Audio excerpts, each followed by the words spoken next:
can probably tell I'm English. It's a useful thing to be English when you're teaching British literature.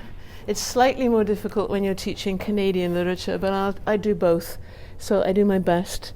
I'm going to start today. I'm an English prof. Therefore, I'm not talking a whole lot about psychology, although it comes into English really encompasses everything, as you're probably getting to learn. And it encompasses history, and it encompasses classical studies and theology, and really why would anybody read anything else, really? But anyway, I'm going to talk a little bit about this topic, the good society, and why bother with the humanities, particularly in times of crisis. Some years ago, I heard a news on my car radio, which grabbed my attention. Might grab yours too. It was reported that the Brazilian government was going to offer inmates in 4 major federal prisons a new way to shorten their sentences. A reduction of 4 days for every book they read. These prisons hold some of Brazil's most notorious criminals. The inmates in this reading program, who were being selected by a special panel, would be eligible to read up to 12 works of literature, philosophy, classics, science, in order to trim a maximum of 48 days off their sentence each year. Prisoners would have up to 4 weeks to read each book and write an essay that must, and I quote, make correct use of paragraphs, be free of corrections, use margins, and legible, joined-up writing. Could you do this? The program was being called Redemption Through Reading. The lawyer from Sao Paulo, who headed up a book donation project for these prisons, said, a person can leave prison more enlightened and with an enlarged vision of the world. Without doubt, they will leave a better person. One of my colleagues at Redeemer, Dr. Ben Faber, whom you may eventually have the joy of meeting, has a wicked line in puns. So when he found out about this program, he emailed the English department some alternative headlines. Brazilian prisoners reduce sentences to fragments by reading. No more run-on sentences. Prisoners compound now a complex for readers. I hope those of you who are interested in grammar are understanding what I'm talking about. Prisoners line up for crime and punishment in Brazil.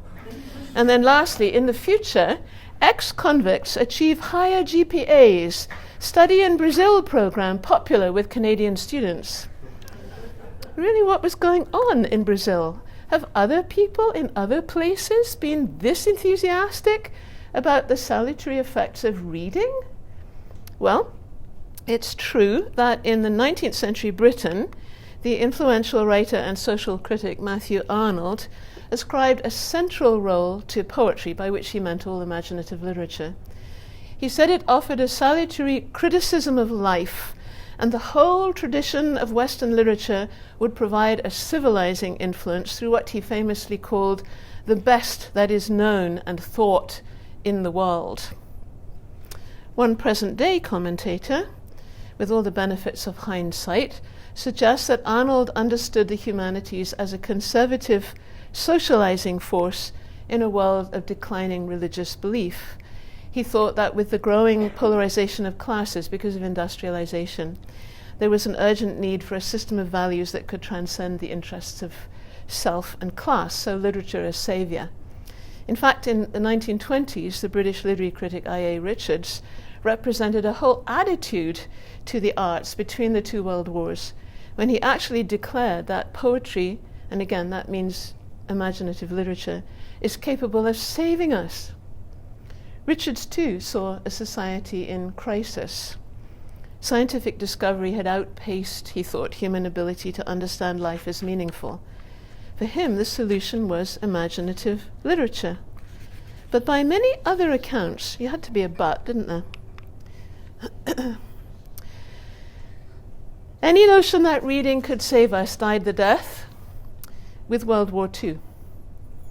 Because of the realization that Nazi officers were often well-educated people who loved classical music and good literature. If you've seen Schindler's List, you'll remember the poignant scene where a Nazi officer, right in the middle of clearing a Jewish ghetto, stops and plays Bach on a piano in an empty apartment. What's more, the theoretical turn, which some of you may have learned about, to the humanities over the last 60 years has made readers very suspicious about the values that purport to be transcendent, when they can arguably be shown to be racist and sexist and to carry the class-based attitudes of their generally white, generally male, generally upper-class progenitors. Who exactly were the us that poetry could save? Might saving, in fact, have meant making harmless, because readers were indoctrinated into the dominant value system. We're at a Christian liberal arts school, so those of us who stand in the Christian meta-narrative know that it gives particularly clear explanation of how it is that human beings are not all sweetness and light. All have sinned and fall short of the glory of God. The Apostle Paul, for instance, is at pains to get the supposedly learned to ask themselves, where's the wise man? Where's the scribe? Where's the debater of this age? Hasn't God made foolish the wisdom of the world? And Peter is clear that it's the life and death and resurrection of Jesus which constitutes the stone which was rejected by the builders, but which has become the head of the corner, and there's salvation in no one else. There's no other name given under heaven by which we must be saved. So certainly from an orthodox Christian perspective, a liberal arts education in itself cannot save us, either individually or collectively, whatever those great educationalists of the 19th and early 20th century may have hoped. But, good for us here, that is not to say that education in the humanities is not enormously important for nurturing the good society. After all, Christian story teaches human beings are not only fallen. David sings, they were also created just a little lower than the angels, and God has crowned them with glory and honor. And not only were they made in the image of a beneficent and caring creator, they were also given a mandate to take pleasure in and steward the world that the Creator has made. We should, of course, also remember that it's not just in religious circles that there are readers who want to nurture an appreciation of the humanities. In fact, in some religious circles, and this may even be some of the circles that some of you come from, there's still active suspicion of the imagination as potentially dangerously subversive. Why it would be that the imagination should be more subversive than the reason, when both of them are God-given creations and both of them are fallen, I will leave for another day. But let's think about what kind of education these ideas might suggest. Is there any kind of knowledge that a man, and that's because it's 1967, and that's the generic pronoun for the human back then, must have? I think first of this essay by an influential literary critic, Wayne Booth, because he's a humanist from a Mormon background, and he explores the assumptions in this essay about society and human nature behind various models of education. See if you recognize them. See if you've experienced any of them. It's possible, said Booth, if you see human beings as basically stimulus-response systems like machines, to conclude that the purpose of education is to transfer information from one kind of machine to another. In Pedagogy of the Oppressed, which is a very famous 1970 book by Paulo Freire, he describes what he calls the banking concept of education. The teacher's task is to deposit this learning, the gift of his or her own knowledge, in these ignorant students, and it's a kind of mechanical exchange.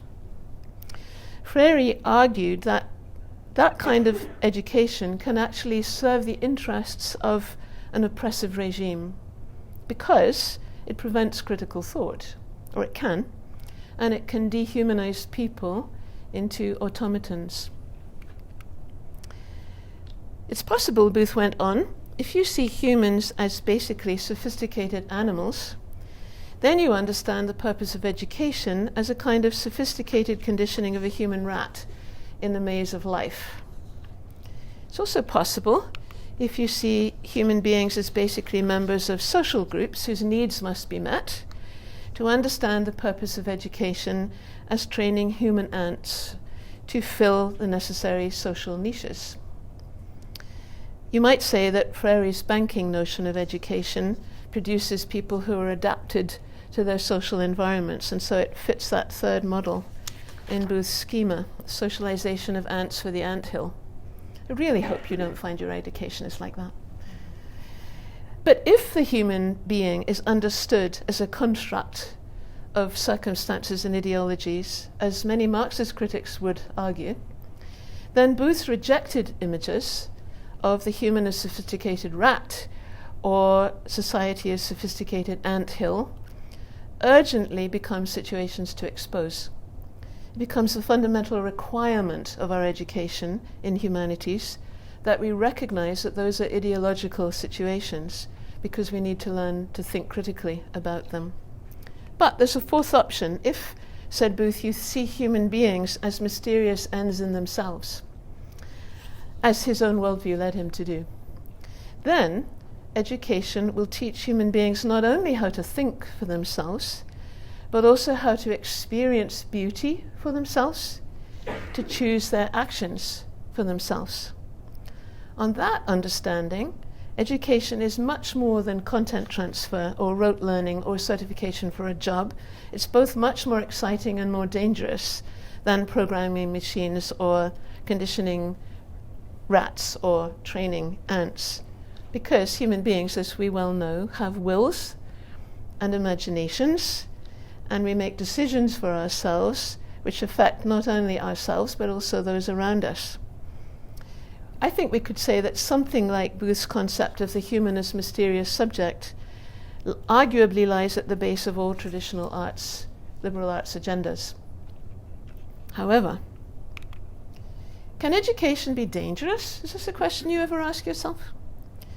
If we look back to the Judeo-Christian recognition of human waywardness, that's to say sin, perhaps we need to recognize that education in the humanities could become a dangerous force in society, in the hands of unscrupulous people. I remember a soul-searching moment when I was teaching at the University of Ottawa. I was teaching a course in rhetoric and persuasive argument. I suddenly realized that I was giving my students lots of examples of powerful writing that might provide them with effective tools for manipulating and cheating people. Perhaps leaving prison with an enlarged vision of the world because of their rich reading experiences might involve similar dangers. After all, it's a matter of both will and worldview. If your worldview already supports an ethic of truthfulness and empathy and care for the poor, and a general attitude of service and good stewardship, then possibly reading books will enlarge your vision of the world and will result in your understanding these issues more deeply and choosing to act on them more fully. On the other hand, if your worldview supports the notion that your individual rights are the most important factor and that life is a business of getting for yourself as much as you can get away with, then any good humanist, let alone any Christian, will recognize that both your worldview and your will need some sound converting. And even then, seeing how to live wisely and ethically doesn't always result in our living that way, does it? In being an actively better person. We all know how big a step it is from theory to practice, to actually doing what is right. That's why, if we try to imagine a future in times of crisis, the Catholic Marxist literary critic reminds us that for Aristotle, the task of an ethical education is to re-educate our desires so that we reap pleasure from doing good acts and pain from doing bad ones. Apparently, a simpler sense of the connection between seeing and doing is alive and well in Brazil. Those working with the Redemption of Reading program didn't seem to have any problem with a clear conviction about why they should bother with the humanities in a time of crisis. time of imprisonment. How about the rest of us? Can the humanities re-educate our desires? I first started thinking about this topic actually back in 2011, when UK prisons were more on my mind than Brazilian ones. Because as I began work on an article that I'd been commissioned to write, there had just been 4 nights of rioting and looting and burning in London, with Twitter-fed copycat riots in Manchester and Birmingham and Leicester and elsewhere. One young rioter, female, interviewed by the BBC, said, "We wanted to show the police we can do whatever we want, and now we have." Another rioter, male, said, "Oh, sorry, just leave that. It's just a bit of fun." It's just a bit of fun. However you respond to that exchange, no one doubts that we do live in crisis-ridden times. The world news in this past few months have been full of stories about the devastating effects of climate change worldwide in unprecedented floods and fires and famines, ongoing war in Ukraine, massive consequences for politics and economics elsewhere, now significant dangers of AI for individual and state security. Understandably, the question on everybody's mind seems to be what to do. Some analysts are pouring aid into devastated communities and looking to scientific possibilities. How can we control long-term drought? How can we control long-term flood? Others are beginning to look seriously at an underclass of underprivileged, disadvantaged youth, and indeed discontented blue-collar workers, not only in the UK, but one might argue particularly in the US, but even in Canada, who feel powerless to move forward with their lives. Political pundits eye Ukraine and Russia and Korea and China and now India, just the last couple of weeks, with anxiety and wariness. Even in countries where the streets seem peaceful, or where warfare is not being fought with guns and tanks, or where wildfires and floods are not ravaging whole societies, there's AI to contend with, not only for the good. So what am I doing teaching English? That question needs to be answered well. Lots of humanities profs recognize that humanities disciplines need to redescribe themselves in order to capture the imagination. Do I believe in redemption through reading? Or am I concerned that reading is not much use, or even worse, positively dangerous? And how, in the middle of all these crises, am I expecting my students to respond? Well, there's a saint in our house, and his name is C.S. Lewis. Sorry, I'm just going to do that little list for you. I gather that he's well thought of at Tyndale too. In times like these and with questions like these, I find myself returning to a piece by C.S. Lewis. Have any of you read this already? A couple of you have. Good. That's great to know. This was composed in the first few months of World War II. In fact, it was originally a sermon delivered in the autumn of 1939 at the University Church of St. Mary the Virgin in Oxford, called Learning in Wartime. In it, Lewis addresses the students who had not gone off to war, but were still students, still meant to be reading and learning and thinking and writing, still, as he put it, fiddling while Rome burns. He was talking to a church congregation, so he could assume some commonality in worldview and ethics, we hope. He argued that there's a bigger question behind any question about the justification for studying in times of crisis. He said every Christian who goes to university must ask him or herself, how is it right or even psychologically possible for creatures who are every moment advancing either to heaven or to hell to spend any fraction of the little time allowed to them in this world on such comparative trivialities as literature or art, mathematics or biology? In other words, the Christian must recognize that it is the permanent human situation to live always under the shadow of eternal life and death issues, whether in wartime or jail time or school time. In that sense, we are permanently in crisis. But Lewis went on to assert that even with a consciousness of such eternal issues, it's an inevitable part of human life to be involved in cultural activities. It's human nature to search for knowledge and beauty, even in the middle of crises and alarms. And in that case, the Christian can justify such a search in crisis-ridden times by engaging in it humbly and wholeheartedly. In other words, for the Christian, whatever times we live in and wherever we find ourselves, Christ's call is to engage fully in whatever we are called to do, always to God's glory, whether the noble cultural activity is what Lewis called the work of a Beethoven, or the humble everyday things he called the work of a charwoman, which is a domestic cleaner. For the Christian student, Lewis said, this means accepting that the studying life is a vocation from God, to be lived dutifully and with humility. It's a fascinating idea.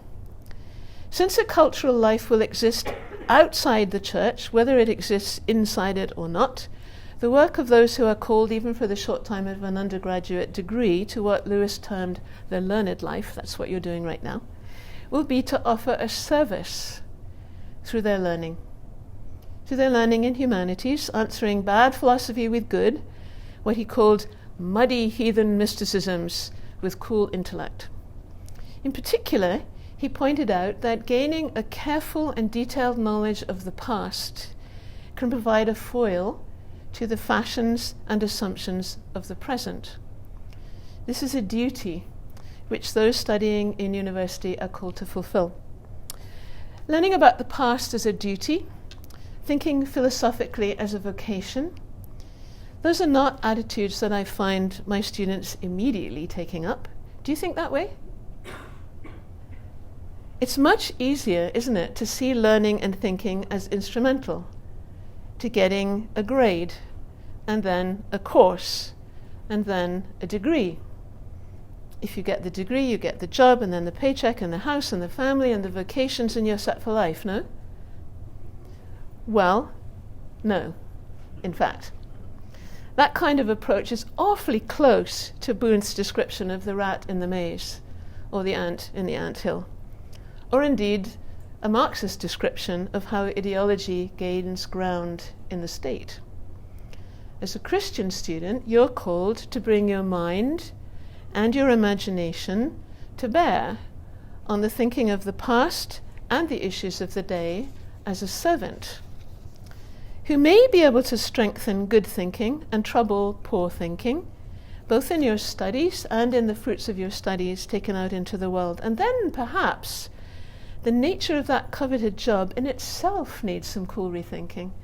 Perhaps the income you assumed as a right may come to seem a peculiar Western privilege that perhaps God may even ask you to forgo.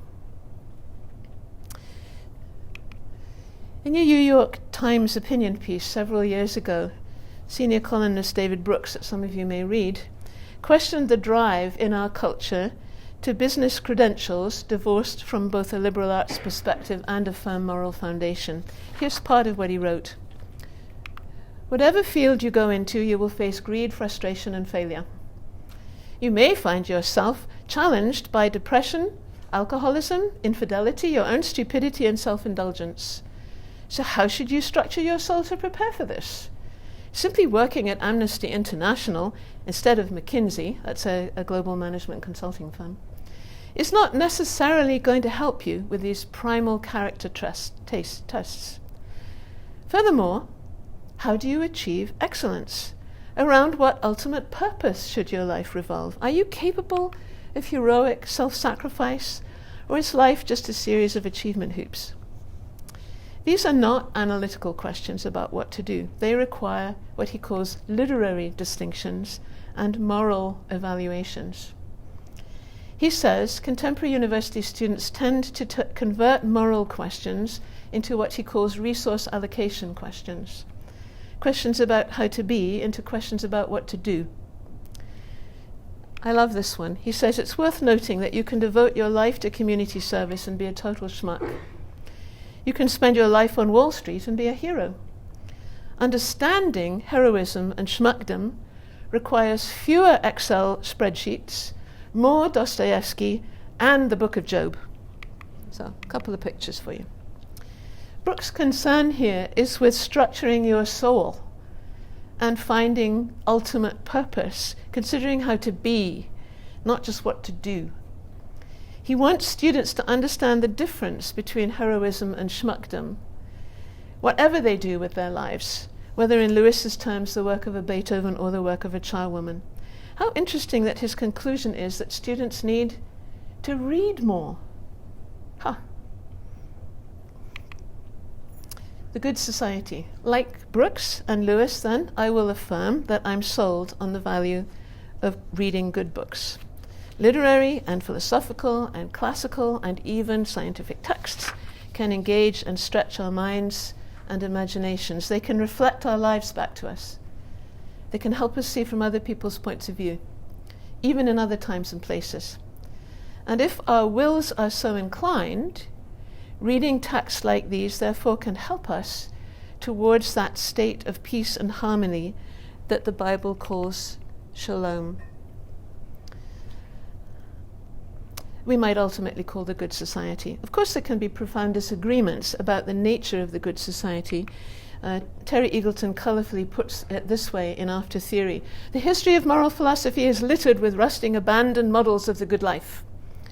But the Judeo-Christian notion of shalom does, I think, hold out a general model for harmonious community that I think offers a strong starting point for a very wide spectrum of readers. Shalom involves harmony with yourself, harmony with immediate and distant others, harmony with the environment, harmony with God. Okay. How does Lewis help? Lewis's essay was written almost 85 years ago and addressed to a largely white male elite audience at one of the most prestigious universities in the world. Can it help my students, or you as students? Largely middle-class, second-generation immigrants, first-generation university students at very small Christian liberal arts schools in southern Ontario. Can it help us learn how to respond wisely to climate change and its devastating consequences all over the world? War in Ukraine, political crises between China and Taiwan, or India and Canada, or homeless encampments on the streets in Hamilton and Toronto? In a direct sense, probably not. It doesn't even give you 48 days fewer of student debt. But indirectly, I do believe that Lewis's essay can help. Christian students who take his arguments seriously may be more inclined to value their task as students beyond the utilitarian business of getting a degree to improve your job prospects. You may be encouraged to recognize that you have a scholarly vocation as a God-given servant to others, however far removed from the present term paper that notion of service may seem. You will have a rationale for the kind of reading and thinking which enables you to look beyond the immediate situation, both to its causes and to analogous situations in the past. What's more, you will come to understand the immense importance of recognizing how a worldview affects your conclusions, how the dominant assumptions in a particular age affect the policies of the leaders, the goals of the citizens, the happiness that society urges you to seek. Okay. Reading for the Good Society. Lots of this kind of deeper reading and thinking can happen in humanities classrooms. Because I'm an English professor, this last part of my talk is going to be me illustrating from some essays and stories from my own teaching. You can replicate my list with examples from whatever discipline you like. So I mainly teach recent materials, but I do think of reading from a classical Greek tragedy like Oedipus Rex. Students are amazed to discover that the Oedipus complex has such a lengthy genealogy. I think about the way I have seen first-year students respond to John Donne's Meditation 17 from a time of personal crisis way back in 1624. That's the one where he talks about no man is an island entire of itself. I think of the dilemmas of Jane Eyre, caught between the fires of passion and the ice of reason. I think also about Rudyard Kipling's poem, The White Man's Burden, which articulates the now pretty shocking assumptions and struggles of an earlier Western moment in interacting as colonizer with less, quotes, advanced societies. In the literature of the 20th century, I think about reading the searing war poetry of Siegfried Sassoon and Wilfred Owen. It's something that I'm doing tomorrow, actually, in a class at Redeemer, giving students an insight into the ghastliness of the First World War that nothing else can do. I'll give you some pictures for those. Or, if we go on to the 20th century, I think about reading Graham Greene's story, The Second Death. If you haven't met it yet, have a look for that story. It undermines Christian students' assumptions about how people who were healed by Jesus would have lived afterwards. Or Alan Paton's Cry the Beloved Country, painfully beautiful look at the suffering of both blacks and whites in apartheid South Africa. I think of Chinua Achebe's novel, Things Fall Apart, which brings to life the culture of a Nigerian tribe prior to the arrival of the white man. I think of the power of reading Joy Kogawa's novel, Obasan, which dramatizes the plight of Japanese-Canadian internees in World War II, with students who've never heard anything about this sobering part of Canadian history before. I think of the profound response to Henry Nouwen's essay, Adam's Peace, which describes the indescribable, inexplicable value of a severely handicapped life that brings peace to those around. Or I think of Thomas King's novel, Green Grass Running Water, where the indigenous characters draw rings around the white characters, and the dancing of the trickster coyote causes an entire dam to burst. I'll give you some more pictures. Reading, I'll give you the pictures first, actually. There we go. None of these essays and stories and novels tell the students what to think. All of them require careful reading, thoughtful contextualization, considered response. None of these pieces is contemporary. Even the most recent is 30 years old. The oldest dates back more than 2 millennia. But they all have relevance for contemporary doing and being, for a consideration of what might constitute the good society, for what the reader's responsibility might be towards belonging to that society. And just to finish, reading beyond the text, one recent approach to reading that I find very helpful here is that of a Wheaton literature prof, Alan Jacobs. There we go. In A Theology of Reading, he describes Bakhtin's distinction between a passive and an active understanding of what we read. He asserts that a passive understanding, one which leaves the speaker in his own personal context with his own boundaries, is in effect no understanding at all. He goes on to describe an active model of reading that stretches beyond the text, actively affects the reader by extending his or her boundaries. This, he argues, is the point. If reading has no effect on the reader, in fact, it is passive to the point of being unethical. Those Nazi officers come again to mind, don't they? Why did their appreciation of high culture not affect their daily behavior for the better? Could it be they didn't want it to? Could it be that they were unable to hear its messages because the conflict within their lives was so loud? Could it be that the messages they did hear seemed merely to confirm their own beliefs? Or could it be that all they wanted was a passive space of non-reflection? Sometimes afraid of that with my students. I tell them, read actively. We might, with Wayne Booth, suggest that humans are mysteriously free beings who can make even the terrible choice not to listen.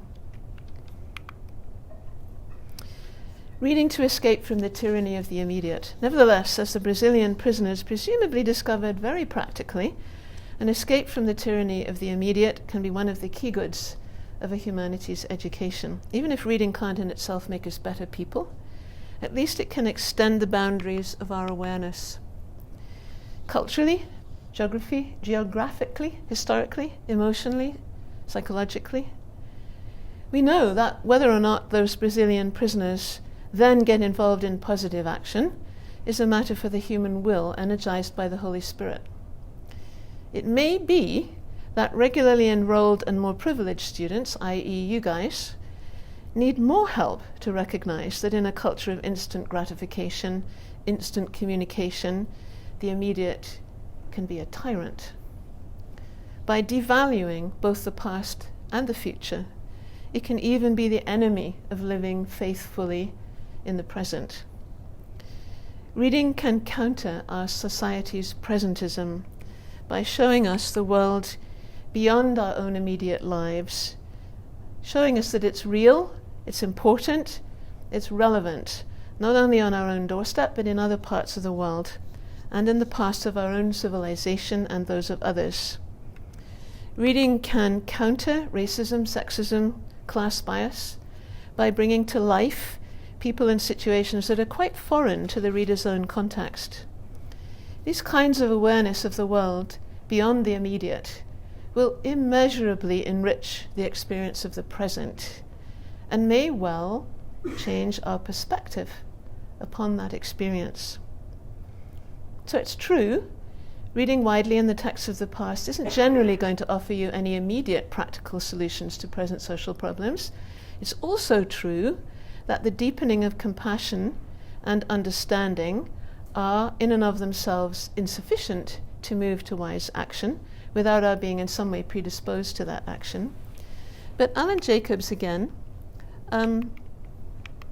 talks about the Christian duty to read with respectful attention, which he describes as another name for love. Such an interesting idea. He says reading with love must be set fair to create a more thoughtful, sensitive and articulate public sphere, where awareness of past or culturally distant crises, their contexts, the rhetoric around them, can inform and broaden present and personal response. So he's making the relationship of the reader to the text an explicitly ethical issue. Here's a quote. "The hermeneutics of love requires that books and authors, however alien to the beliefs and practices of the Christian life, be understood and treated as neighbors." Isn't that an amazing idea? Treat books and authors as neighbors to whom we extend love.